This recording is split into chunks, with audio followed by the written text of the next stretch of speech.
Hey, business building warrior. This is Jim with Silent Sales Machine Radio. I've got a guest I'll be bringing on in just a few minutes. If you've listened to more than, say, 10 or 20 episodes of this podcast, you've noticed a theme around here. And that is we really like helping people grow incredible businesses on Amazon. And the vast majority of our episodes are on that exact topic, as is today's episode. The thing that makes some of our most recent episodes a little different, however, is we put a message in our Facebook group.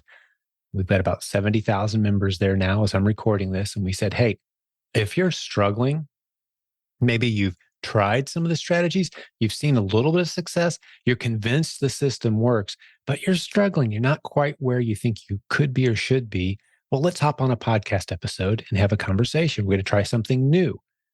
Now, typically we would work with those people one-on-one, not necessarily record the conversation. We've got our coaching program and that sort of thing. But we decided to do a few of those and see if it resonated with you, the listener. Remember, this show is for you. It's not for that single individual who might want some time with me. I love doing that, but the show is for you as the listener. And what's amazing to me is how many people are saying they really love these episodes with the newer, struggling students. When I say struggle, it's not necessarily a negative connotation, just there's a certain hurdles they haven't gotten over yet, and they wouldn't mind some help. So why not capture and record that session and provide it to the listeners? What I'm learning is here's the surprise. There's a few surprises that have come out of us doing these episodes. One is the experienced sellers in our community, the people who've been doing this a long time quite successfully, they enjoy it every bit as much as some of the newer folks who are less convinced maybe or less certain and really needing that encouragement.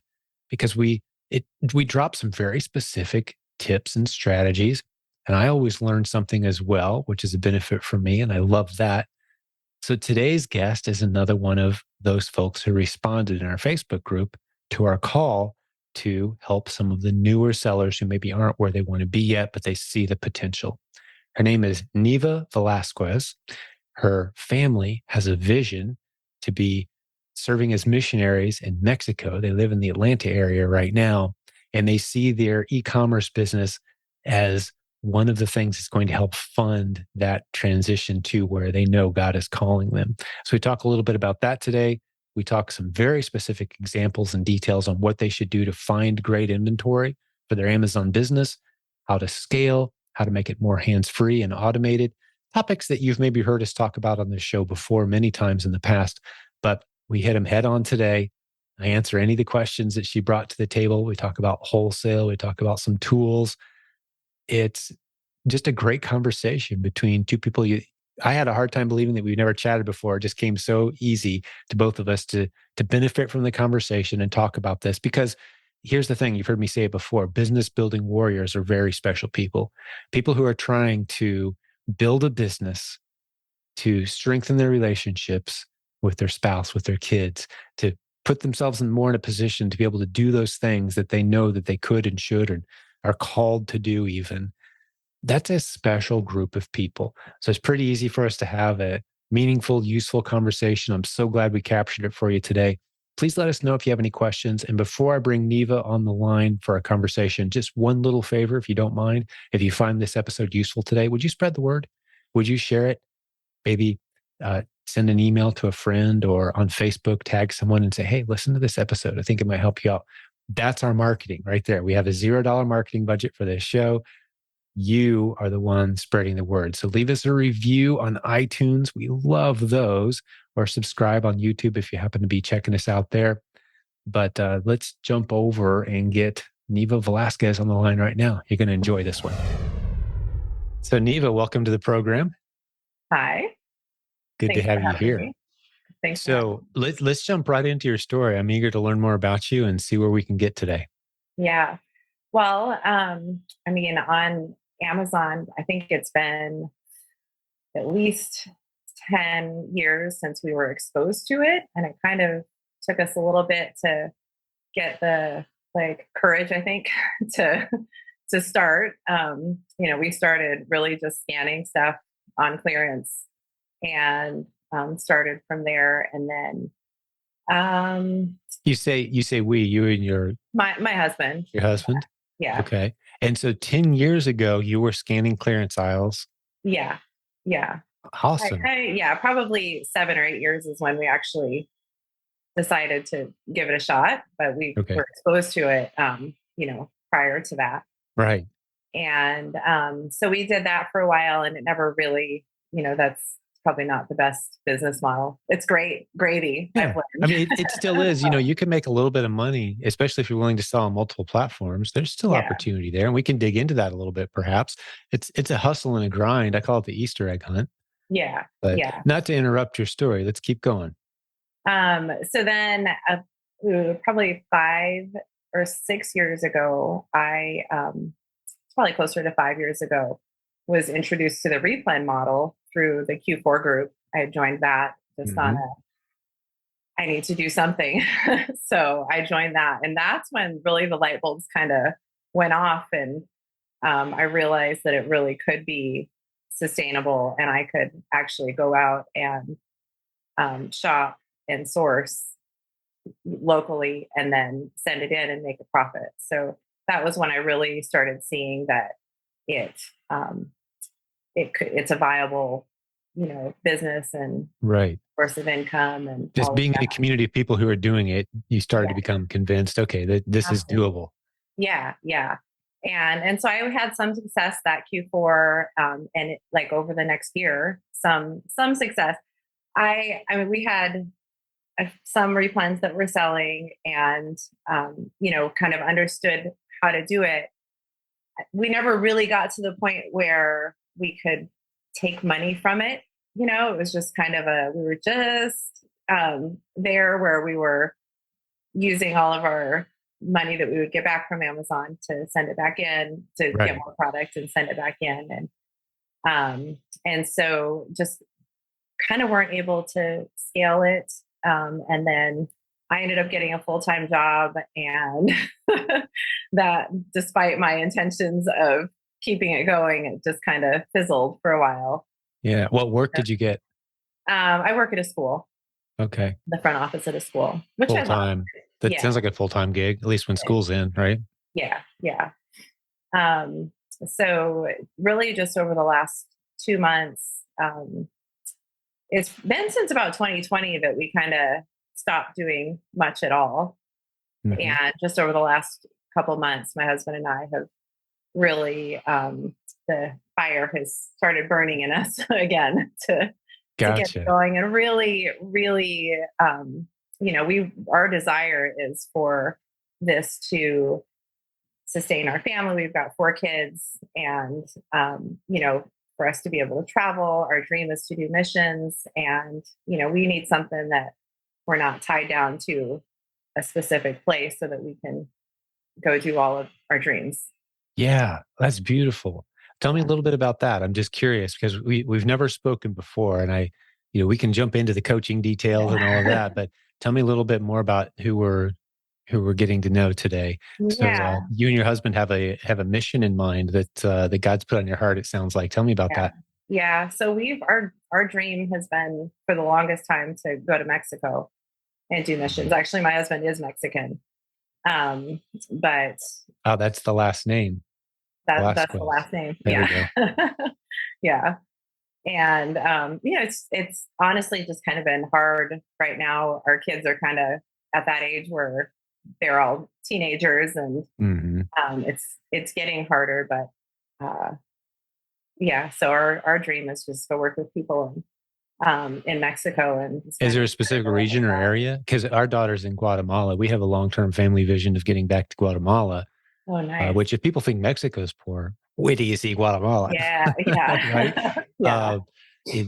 Uh, so we adopted her from just outside, well, a little town called Mexico, outside of Guatemala City, Mhm, and there's just so much need there. My vision is to have an entrepreneurial training center because mhm. e-commerce can go anywhere, right? Right, In right. Mexico slash orphanage, which there's a huge need for. And of course, Mhm. our beautiful little girl came from that area. So our heart's there. But what's got you guys? I assuming it has something to do with the roots of your husband, but tell us that story. Yeah, yeah. Actually, So even before I met him, I had spent some time in Mexico.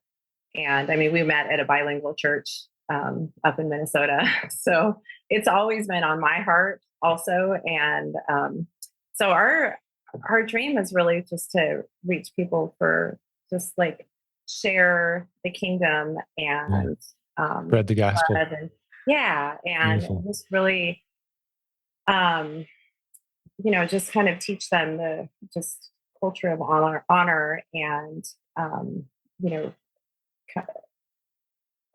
teach them that they're children of God and Mhm. that they're not orphans and kind of pull them into the kingdom. Does that make sense? Yeah. Oh, absolutely.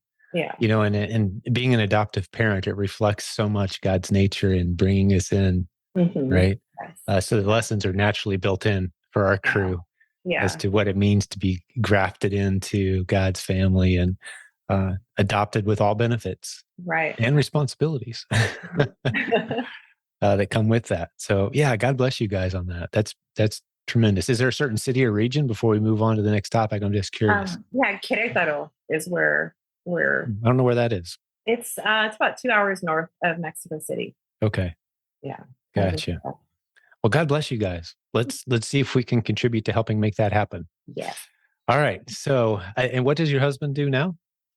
So he does home inspections, Gotcha. but that over the last couple months has really dwindled also. Sure. Yeah, the housing market's slowing down. Interest rates go up, and fewer people can afford them and get approved for loans. And yeah, we're feeling that for sure. Yeah.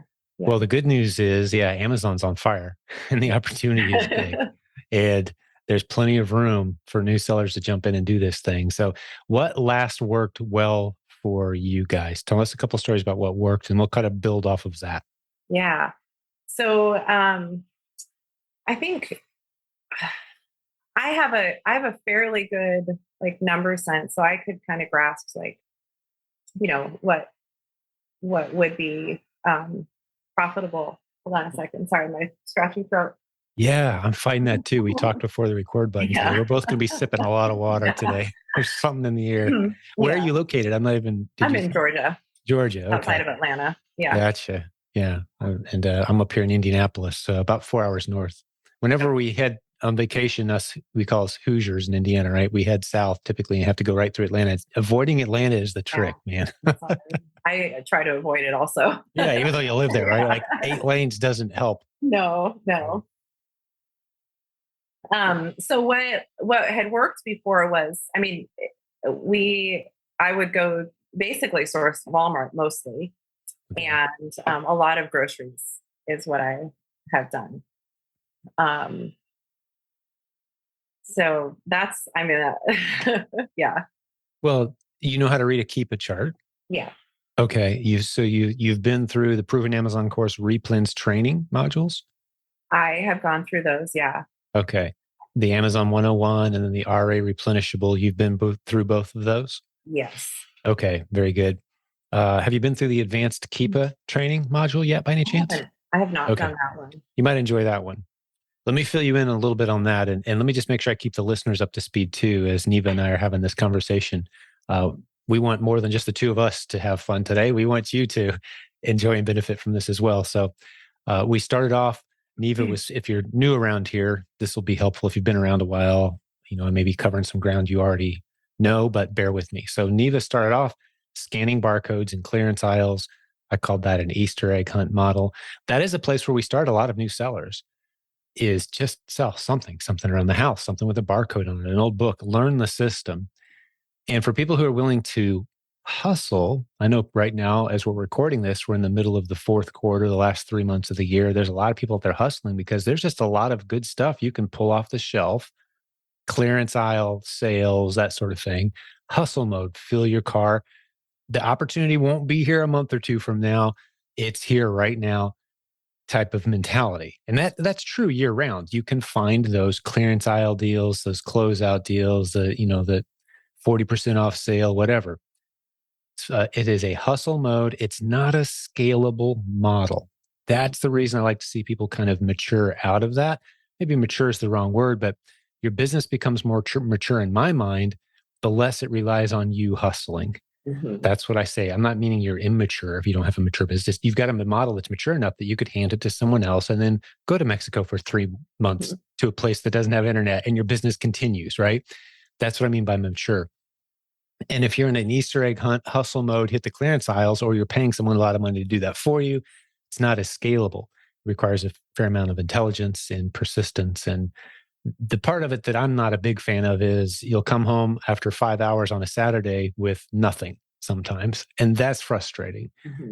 Whereas you step up into the replens model, which Neva and I were starting to talk about, and now you're starting to talk about buying the same items over and over again and sending them in. And it's kind of boring. It's a shopping list and you can give it to anybody, minimum wage, and they're not going to come back with an empty car. They could be shopping online doing the same thing. That's the replens model. It's a list of profitable products. And I asked her about Keepa, which is the core tool that we encourage our new students to use, and all students use it around here to help you make good purchasing decisions. So that gets us up to speed. The Proven Amazon course has all this training. All right. So you've been at Walmart. You found some groceries that were working, but as we both know, the easier the replen is for the masses to find, the more likely you're going to have a lot of people selling it, more likely it's going to start to drop in price. You need to get off the beaten path a little bit more. You've heard me talk about that before, right, Neva? Yes. And so you're in Atlanta, which means there's 8 of everything within reasonable distance. You've also got the internet, which means you can shop online. I really think you need to hone your online sourcing skills on the OA Simplified course, oasimplified.com. That will be part of the Proven Amazon course a few months from now. But as a guest on the show today, I'm going to hook you up with it right now. So you don't have to pay anything for that if you don't already have it. I already just bought it 3 days There you ago. go. You got it on sale, I hope, right? Yeah, I did. Beautiful. Okay. So that is we'll figure out another way to hook you up with a freebie here. But as you start to hone those online sourcing skills, get off of, there's great replens at Walmart. We have a bunch of them in my own account right now from Walmart, everyday stuff. It's not a lot of single items. It's a lot of, let me think of one of our good ones. It would be like a 3-pack of a pretty easily sourced product, but it's a 3-pack. And there's a bunch of other sellers on there with us, but we're making a sale often enough that it justifies staying on that ASIN. Right. Which is one thing I want to address is your pricing strategies too, as you dive into this, because that's where a lot of newer sellers make some mistakes. So getting off the beaten path, talking about your pricing strategies, introducing some online sourcing techniques. And I'd mentioned the Keepa, the advanced Keepa training, one of the modules inside of the Proven Amazon course, which by the way, we've got some new Keepa training coming, always some new things coming. But along those same lines. So let's start with the advanced Keepa training. Okay. You mentioned you haven't been through that module. Do you know the premise of that module by any chance? If not, I'll explain it anyway, probably. No, I guess I don't. I mean, yeah, I don't. I know Keepa has new stuff also that's come out an app. Yeah, for those who don't know, go back and listen to podcast episode 369 of this show, and you'll hear why we love Keepa, what it does that no one else does, and the data that it scrapes from Amazon that nobody else has, and that's the advantage that you get. But one of the things you can do with it is you're educated enough now, Neva, about how replens works that you can probably spot other people who have a replens style business on Amazon. It's not that hard to do. Basically, it's anybody who's selling a bunch of random weird things that don't really go together, and they're selling a lot of them. You can put that seller's ID into Keepa and pretty quickly scrape through and find some winners. And when we talk about this topic, sometimes people at first they go, "Oh, I don't want to sell stuff that other people are already selling." But that's where I say, time out, hold up. Let's back up the Amazon 101 here. Literally everything you're selling on Amazon is stuff that other people are selling. That's the game. That's the replens game. Those millions of underserved ASINs where maybe there's 4 or 5 sellers and you're going to come in and be the 6th seller, or there's 30 sellers and you're going to become seller number 31, sharing that item that sells a whole lot every month. Right. So that advanced Keepa training inside of the Proven Amazon course talks through how to go find a handful of other sellers who seem to be doing the model, quickly scrape through and find a handful of winners. Then you've got to set about, okay, where can I go source this product? Well, that's where Google becomes your friend and doing a little research and looking around, right? Or if you contact the distributor, the wholesaler, sometimes you'll find really cool winners, but you got to do a little bit of footwork to find it. Mm-hmm. But that's the process there. But let me talk about the pricing strategies now, because this is something that's been a constant theme in this group, especially among newer sellers. Let's say, I would say 90% of the people who haven't had a $10,000 month yet are struggling with the issue I'm about to identify. That's a big number. 90% of the people who haven't had a $10,000 month yet have this in the back of their mind, and it's a hurdle that's easily gotten over, Mm-hmm. but it's a hurdle until you process it through. And I'll try to be as eloquent as I can be on this topic, but the short version of it is you're being too aggressively low with your pricing, unnecessarily aggressively low with your pricing. Let's go back to an example I've been using a lot lately where you've got a product that's dropping, and this is an important factor.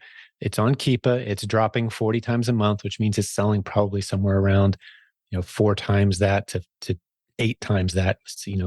Could be as many as 300 or 400 sales a month easily.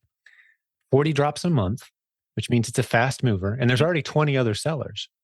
You may look at that product and go, okay, I'm going to look at the bottom 2 or 3 lowest prices of all the other sellers, and I'm going to compare myself to them. And I'm going to see if I can make a profit selling at that price. And then you look at it and go, no profit there. And you move on. That's a mistake. It could very well be worth testing. You look at the middle of the pack prices. You look at how well those people are doing. You look at those sellers. Are those sellers with a strong reputation? Let's say they've been doing it a while. Typically, those lowest 2 or 3 sellers, maybe they only have 1 or 2 units. Maybe they're brand new. They don't know what they're doing. Mm-hmm. Or better yet, if it's dropping 40 times a month, meaning it's selling several hundred times a month, most likely, you get the regional advantages of Amazon. And this is where you got to put your thinking cap on. This is the part where people might have to rewind and listen to this again a second or third time to follow me here. But if I do a good job, hopefully that's not necessary.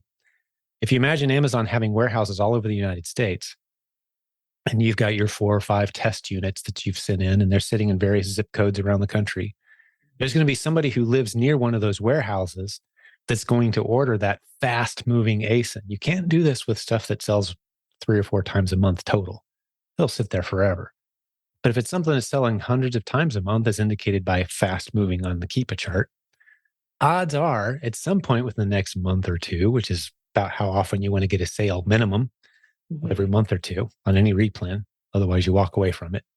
Profitable sale every month or 2, or you walk away.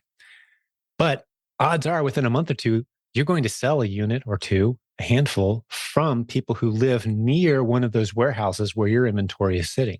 This won't be reflected in the buy box data.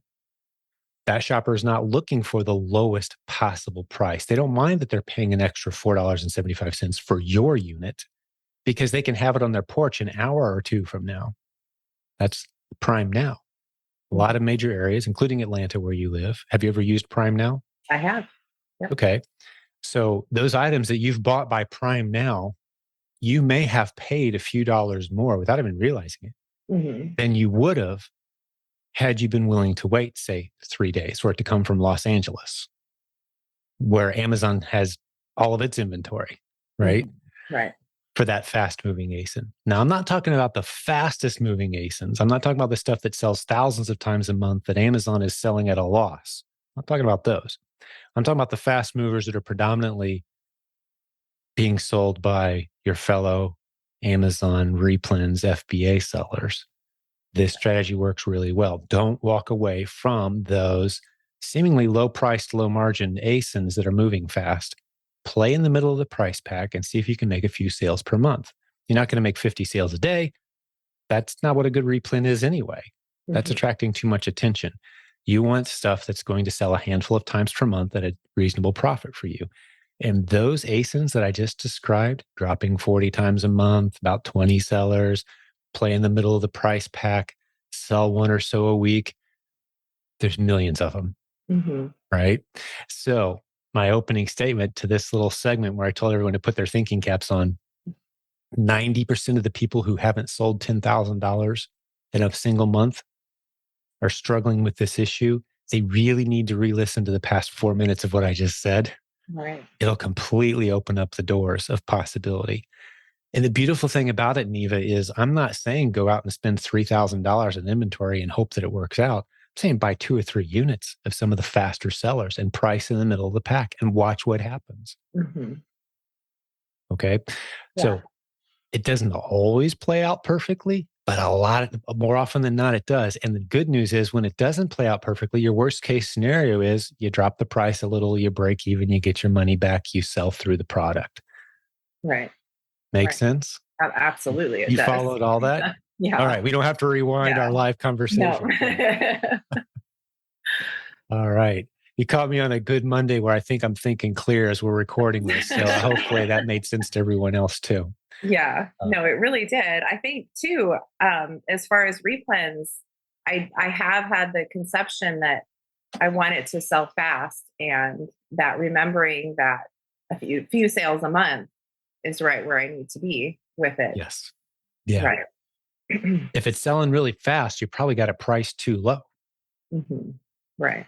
So no part of this is just you will run into those, and this is kind of that happy territory between the Easter egg land and the replens land. Is that happy territory? You find these occasional ones where every single unit I can get my hand on sells as soon as I send it in at a great margin. Is it a replen? Is it an Easter egg? I don't know. Does it matter? I don't care. I'm making $20 a pop. I just got to find more of this thing. So that's what people set out on this like 8-state road trip. I'll be back when I can get back. I'm going to every store X in the 8-county area. There's 42 of them. And I'm going to clear the shelf. Each store has 2 or 3 of these things, but they're, these are 40, $50 in our pocket every time. You'll find those. Hmm. And some people will just hit the hustle and kind of enjoy the but and it does move quickly as a replen. But most of the replens, the ones that'll stick around a long time, are going to be the boring ones that I send in 5, and 6 weeks later I send in 5 more, and 6 weeks later I send in 3 more. Right. But you get 100, 200, 500 of those, and you get someone else helping you with the shopping, and you get a system. If you're ordering them online, they're going to a prep center or to a neighbor's house while you're in Mexico, setting up the mission, and there you go. Like that's the business. But it is a slow and steady chipping away, taking very small risks, and every once in a while, those risks turn into nice big rewards. And once you're good at it, kind of the typical replen experience that we're seeing right now is each week you need to be finding a good 10, 20 new replens, ideally minimum, knowing that within maybe 3 months, half of those will probably have burned through, if not more than that. But a good 25 to 50% of those will stick around for several months for you. They may slow down and speed up, but over time, if you do the math and you're good at reading Keepa and you're good at picking the right replens, you build a business that's just boring autopilot. It can be run by people who don't have to be, it's not rocket science. Hmm.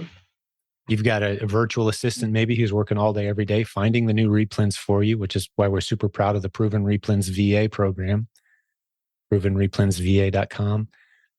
And they just send you your replens every day, and you kind of tweak the system to make sure they're finding the stuff that you really need that meets your qualifications.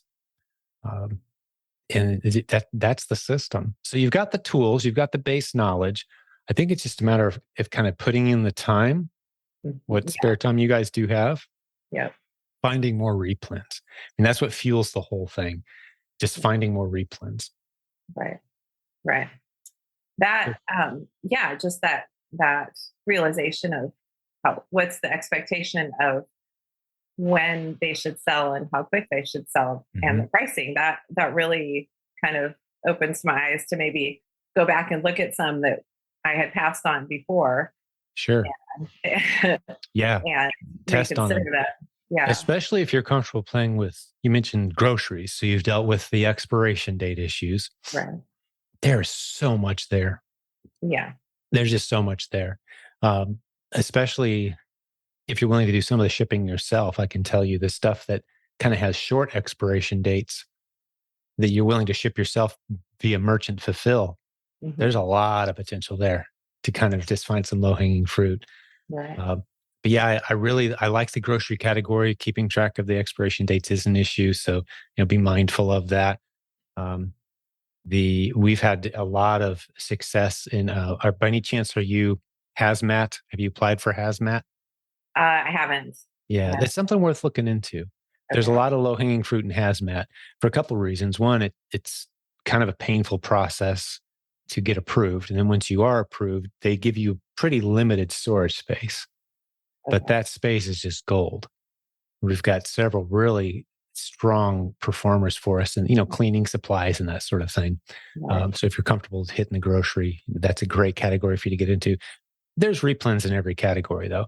I Hmm. think if you go through that advanced keep it training, you don't want to be stuck in training mode. Right. This is something I coach people quite often: is you need to be spending about 80% of your time doing it, finding replens, building, especially at the beginning in your business. You haven't had that first $10,000 a month.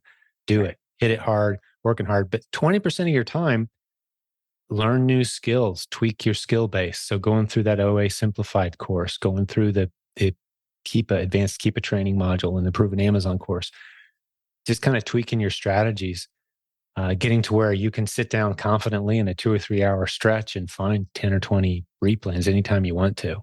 Right. Right. And you're really close to being able to do that. Yeah. Yeah. I And feel like you play those numbers out over time. You're having a $10,000 month, 2 or 3 months from now, assuming the funding is there. right. Right. Yeah, that's good. That's really good. Awesome. Hey, we'll get back to the show in just a moment, but I want to tell you about a way to save a nice chunk of change on all your online shopping and in-store shopping by using discounted gift cards. We've got a new sponsor on the program with a free report they want to give you, no strings attached. Go to silentjimdotcom slash gift cards. That's silentjim.com/gift cards, one word. It's in the show notes as well, that link. What they do is they put together a report that shows you all the places you can go to get great discounted gift cards. And they also offer the service themselves, selling gift cards to many online sellers, our community included. So it's a pleasure to bring them on board as a sponsor. Again, the link one more time, silentjim.com/gift cards for that free special report. Let's get back to the show. You're really close to being able to do that. Yeah. Yeah. I And feel like you play those numbers out over time. You're having a $10,000 month, 2 or 3 months from now, assuming the funding is there. right. Right. Yeah, that's good. That's really good. Awesome. So any other questions you have for me? I think you'd said you came with a few, and we introduced some good topics today, but I want to make sure and hit very specifically stuff that's going to be helpful to you. Yeah, yeah, for sure. I mean, we did hit a couple of my questions. Good. Okay. Sourcing was one. Um, I guess another one that I have is it's along the lines of the numbers and budgeting and when when can I pay myself and Mm, kind of at what point, because we are restarting with limited funds, like right. um yeah, we just don't have much to get the ball rolling. But I think it's important to have a plan and a goal for when we'll be able to take an income from it. So I don't know. Do you have any? Yeah, that's an interesting topic. There's, without diving into territory that I'm not qualified necessarily to dive into as far as family budget and how much you can live on, et cetera. But it is fairly straightforward math to see if I say I start with $1,000 and I turn that into 1,300 in a few weeks, and then I put that 1,300 back into the same system, and I turn that into 1,650, and then I put that 1,650 back like every 3 weeks, and you just kind of roll through a simple spreadsheet formula would tell you, at what point do I want to slow that machine down to start spending some of that, Right. right? That's a tough choice to make because you'll see, and that's where funding comes in. And to me, that's kind of the topic we're talking about is using outside funding. At what point does it make sense to take a low interest loan that continues to fuel this machine, but I Right. can start enjoying some of the benefit of what we're doing? And these are all math questions, right? So without knowing the specific numbers and the details and the family monthly budget, et cetera, I can tell you that kind of the middle of the bell curve of the experiences of our community are somewhere around a, let's say, on the low end for some of the more robust businesses like a warehouse and a team and fully automated, and I'm just kind of managing the numbers of my business and it just runs itself. You can see around a 10% on the low end net margin. But if you got a multiple $1 million business, hey, that's not bad. Someone who's doing it all themselves, they're kind of new, they're hitting it and they're hustling, 35% net margin, Hmm. right? Um, so you can kind of start doing the math. At what point, how big do we need to be? Um, I like to see people get to about $10,000 a month in sales before they start worrying about this conversation. Just roll it all back in for Right. most people, for most family budgets, until you're at about $10,000 a month in sales. Don't even think about that stuff. Build your system. And Right. then you can start doing the math and thinking, okay, if we take out $500, if we take out $1,000 a month, how does that impact our ability to scale? Can we get a hold of that money somewhere else? Can we call, Accrue Me, silentjimdotcom/funding, right? Accrue Me is the company. They love Amazon replens sellers because they know these guys know what they're doing. If they've got a track record of having sold $10,000 a month the past few months, yeah, we'll give them some cash because these guys know what they're doing. They're generating margin. They understand the Amazon platform, right? So you can start to bring that outside funding in, and it's not accumulating interest on a monthly basis. This is the nice thing about them. It's a pile of money that sits there. And as your business grows, that pile grows. And you can give the pile back to them anytime you want, along with the growth you've enjoyed, a portion of the growth you've enjoyed. But it's not sitting there accumulating interest, waiting on a monthly payment, like had you put it on a credit card. It's more like uh, the equivalent I always say is it's kind of like a wealthy uncle said, "Oh, yeah, you guys need 30 grand. Here you go. Give it back to me plus interest someday when Okay. your business grows." Right. Right. And to the degree your business grows, that's what you owe them. If your business doesn't grow, you just owe them the capital back. It's a Right. pretty cool model Wow. because they believe in Amazon sellers and they work closely and they're going to see your statistics, and it's going to be a very transparent thing. But the point being, you can use some creative funding options that are available out there to start to pull some money out a little sooner Right. if need be. And your Right. business doesn't slow down as a result. Right? Because if you've got I'll put it to you differently. If you've got the ability to turn a $10 bill into a $20 bill predictively, there's a lot of people willing to give you a $10 bill and then share some of that 20. Right. You with me? Yeah. So don't ignore that option and think, hey, you just got to turn your own new 20s into more inventory and churn, churn, churn. Right. Right. And this is where you start to, the Dave Ramsey influence on, especially on the Christian community, is like, oh no, I can never take a loan for anything. Well, no, business capital is definitely a different animal altogether, Right. biblically. And there's plenty of Christian leaders out there who'd say, hey, Dave, you live in responsibility, live within your means. We're not talking about buying a bunch of wants. We're talking about scaling our business a little faster. That's what capitalism is. It's using capital that belongs to another person to grow an idea. Right. That's the very foundation of our economy.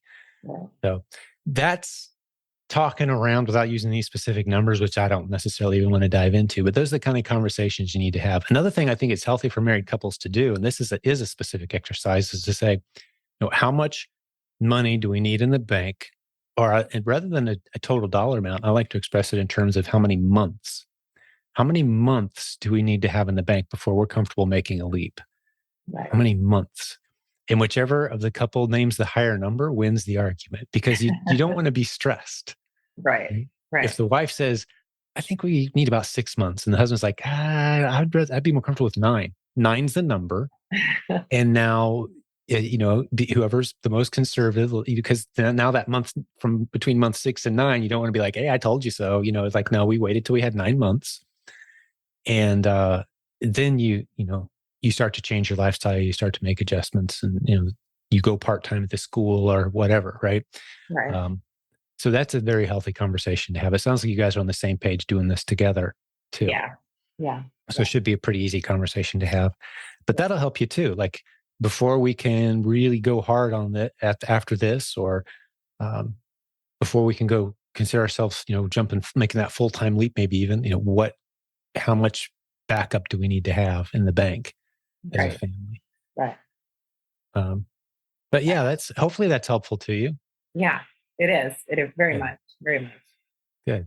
Well, what other questions did you have for me? And I don't want to pretend I'm the ultimate source of wisdom either. One thing when I see married couples, especially the ministry, and the tied to your finance, and strong marriage, strong home, kids, right there still.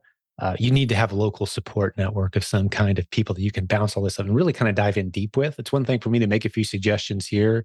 We've never spoken before, but that accountability of some local friends who are growing businesses, local business owners, that's the circle of people you want to be hanging out with and thinking like. Right. It may not be the other people that work in the office where you're at. That very well maybe. I'm not saying I don't know who these people are, but it may be like that local small business owner at church that's kind of facing some of these same interesting struggles right now. Like, where's the funding going to come from? What are the business models are working? And those connections are going to be invaluable for you guys, as so that network Right. of people. I heard one pastor say, it's been a few years back, but I love this. When you find your people, then you can find your purpose, right? And not that you guys are struggling to find purpose, but in this new entrepreneurial meets ministry kind of arena you're stepping into, you need to Right. find some, and it could be people in this community, but find some people that you can just kind of rub shoulders with, Yeah. maybe a mastermind from this group, which we love seeing form. In Atlanta, I know there's many people in our community from Atlanta. In our Facebook group, you can find them fairly easily. Yeah. Yeah. That would be extremely helpful. So yeah. Yeah. So I would encourage you there too.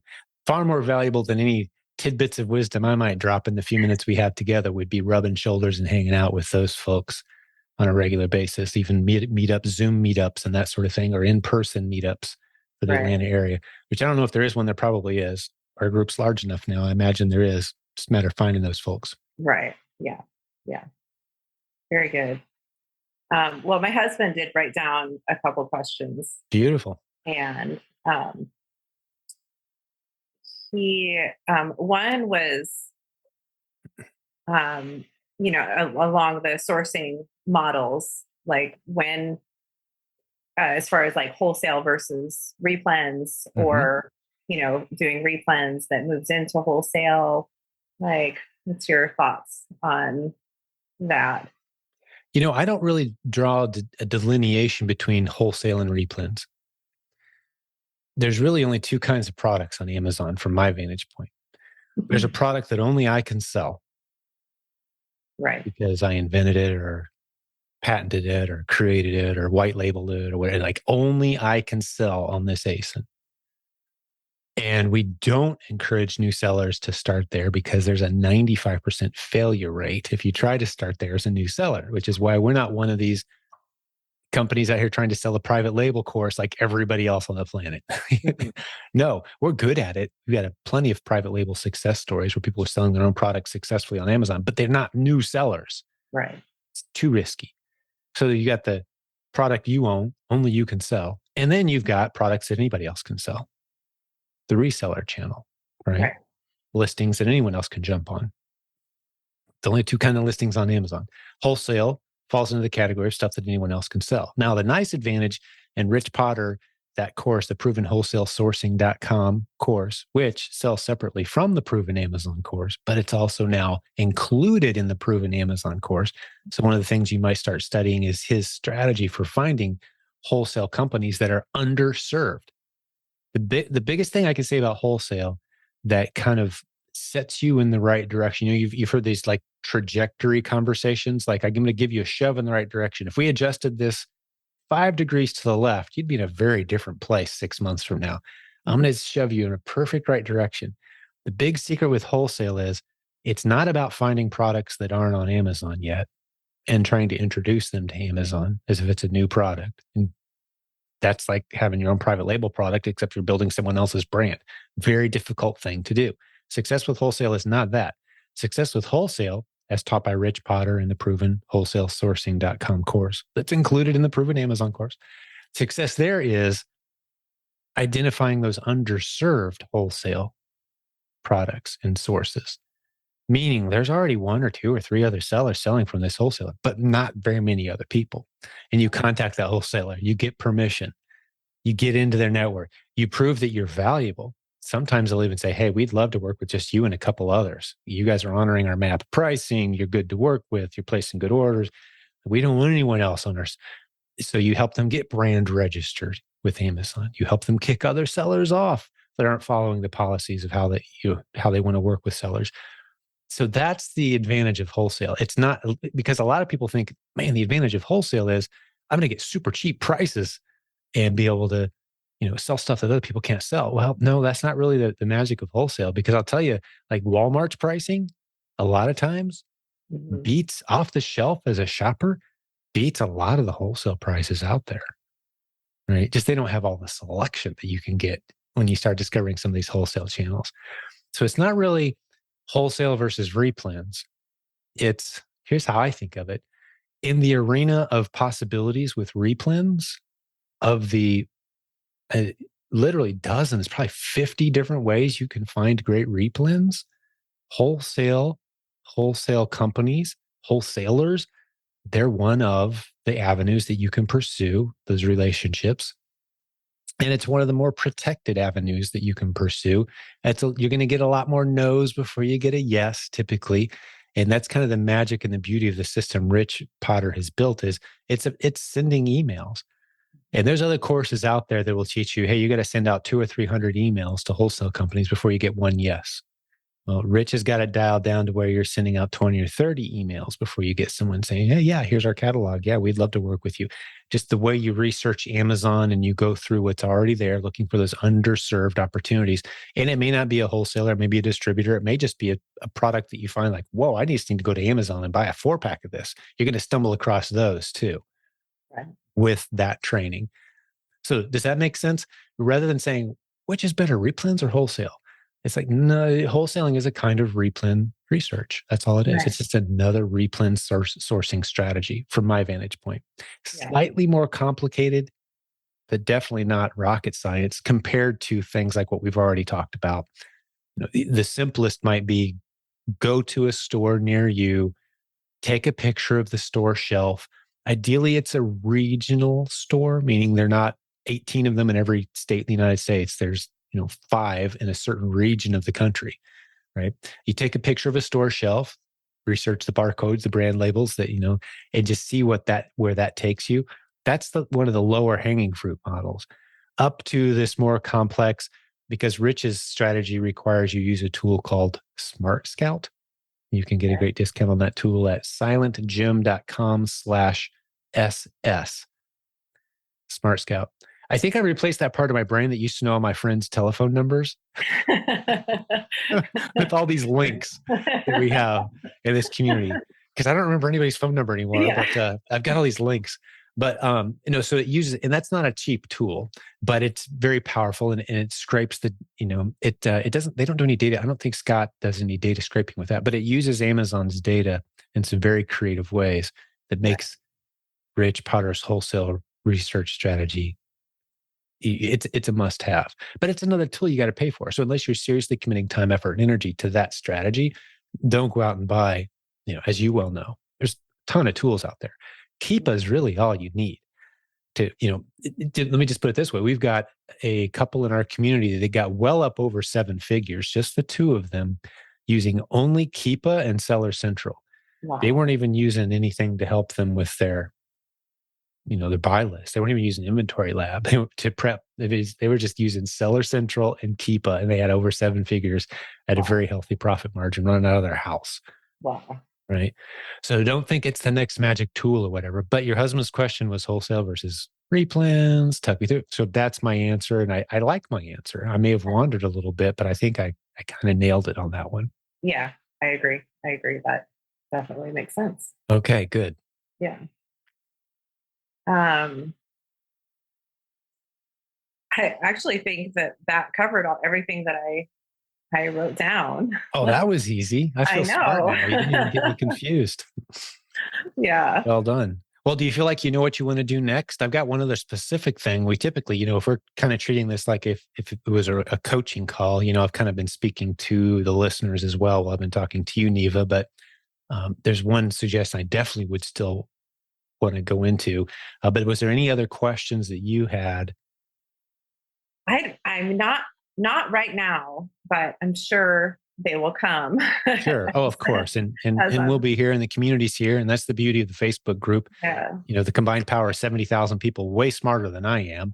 But yeah, I've made some observations over trends and things that sellers have in common based on certain seasons that they find themselves in. So I think that's the source of the benefit that I bring to the group is just I've been observing this for 20 years. So hopefully I can give you a shove and, like I said, in the right direction and help you avoid misconceptions early on, which can send you down dangerous paths. yeah. Um, but what are you going to do from here? That's one thing. I have one other specific suggestion, but like, what is your game plan? Just to hear yourself speak it out loud, just so we can say 6 months from now, when you guys are doing awesome, we can go back and say, "Hey, remember when you said this?" Like, Yeah. talk me through the next month or two.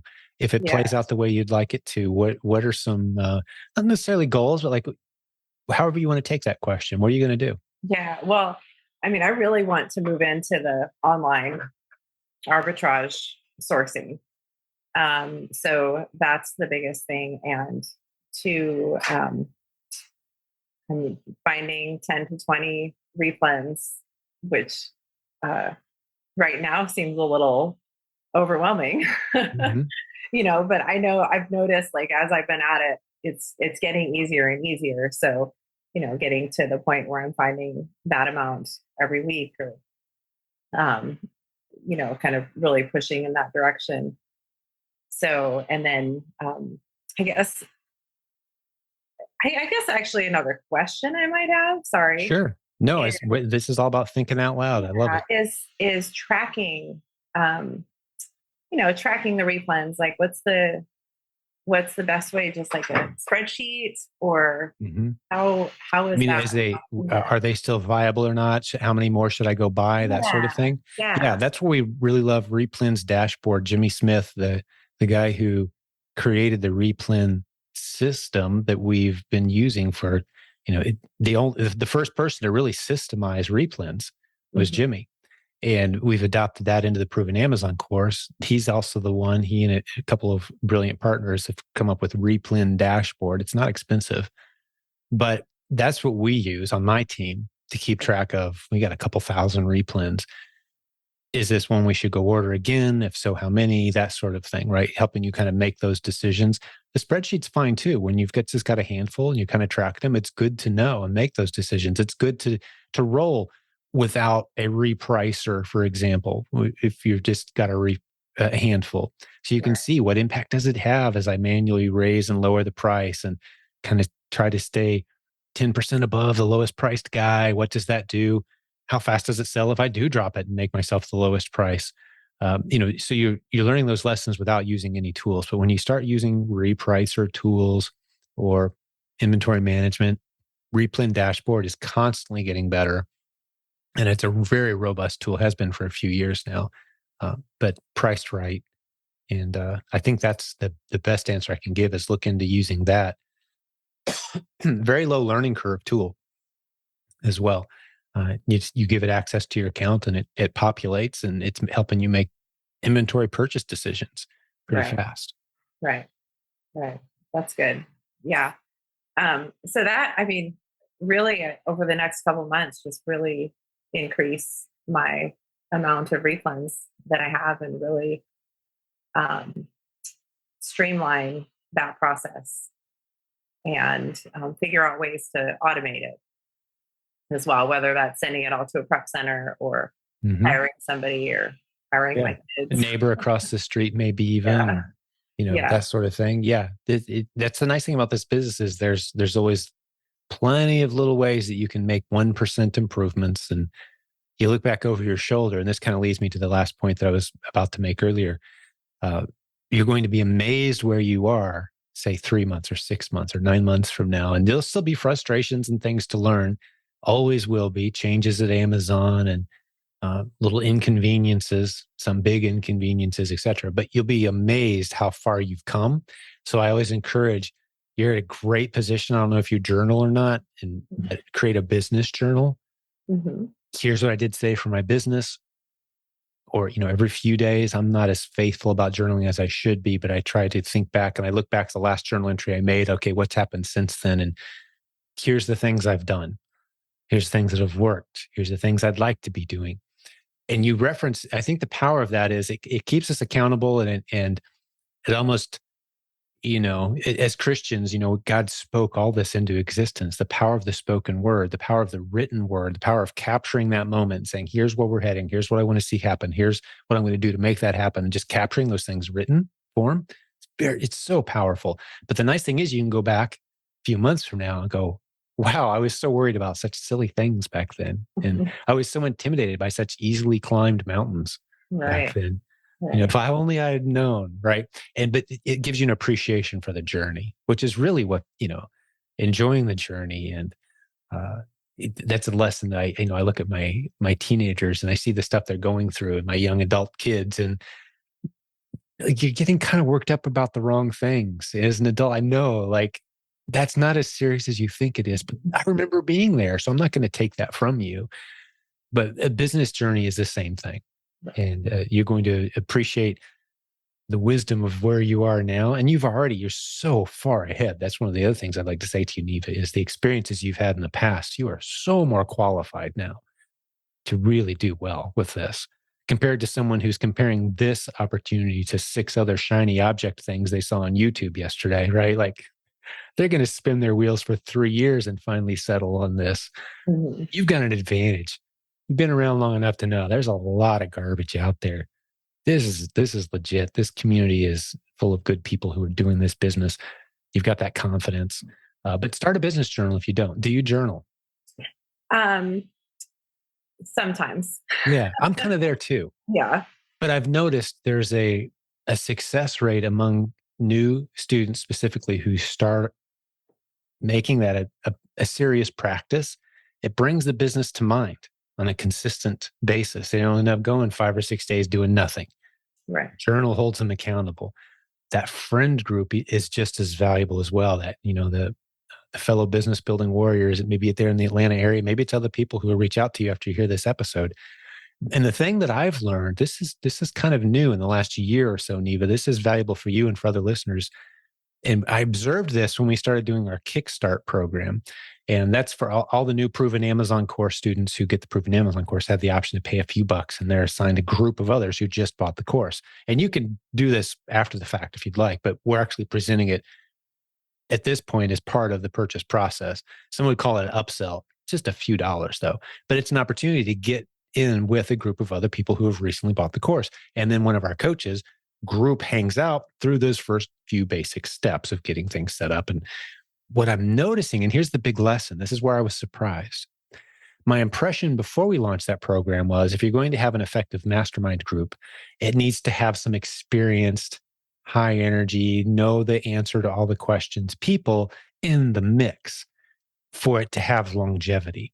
Otherwise, it's just going to be a bunch of new people that don't know what they're doing, trying to encourage each other, and it's not going to go anywhere. That was what I was thinking before we started doing this. But now that we've done a good handful of these, I'm hearing over and over and over again from these groups, like, I love these people. These people are great. They encourage me. They motivate me. Like, we're all going through the same stuff at the same point in time. And sure, the coach is there as a source, but they're not the thing that gives it the energy. It's just the camaraderie of similar people at a similar season. And we know this biblically, iron sharpening iron. Mm-hmm. It doesn't have to be a hardened, seasoned warrior with a newbie who needs shaped and trained. It can be a bunch of newbies who need shaped and trained, and the iron still gets sharpened. Right? That's what I'm learning. So you don't need to be surrounding yourself with people who've been there, done that constantly to succeed in this business. You just need other people who are trying to do it and encouraging each other. That next step, what does the course say we should do next? All right, guys, let's all commit. We're going to, contest who can find the most replens before we meet next Tuesday, right? That sort of thing really pulls you forward more than you might suspect. So find that group and start journaling are my 2 specifics besides what we have already talked about. And ideally do it with some other married couples who are doing the business together, because that's what you guys are. Some cases it's just one spouse doing the business, and that's great. But if you happen to find yourself in a situation where it's married couples, yeah, find a handful of other married couples and meet together, talk about having, kids, and you may end up mentoring them on other topics as well. Um, but does that sound like a good idea to you? Absolutely, it does. Yep. Yeah, Yeah. good. Yeah. Yeah, I can't think of a way it could go bad or negative. Just seen it work so many times, and Yeah. it's easy to do, and the side benefits are just so abundant and obvious. Right. Right. Absolutely. Absolutely. Yeah, Good. that's great. I think I got you some good specifics. If this was a coaching call, this would feel like a good place to start wrapping it up to me. So, Yep. I agree. anything else on your mind, Neva, before we start to call it a No, day? I think this is great. And I just want to say thank you again for offering this time. And it's helpful for me. Hopefully it's going to be helpful for a lot more people too. Yeah, it's amazing me the feedback we get. This is another place where, here I am, I'm leading an organization in a kind of a new industry of there's not a lot of pioneers out there have kind of done what we're doing around here. And I would have guessed that the most useful episodes we could produce would be the ones where we're talking to someone who's succeeded and they're doing big things and how it's changed their life and all that. And we've got hundreds of those episodes recorded. But the feedback we get from episodes like this Hmm. are 3 to 1. Right. I want more of those.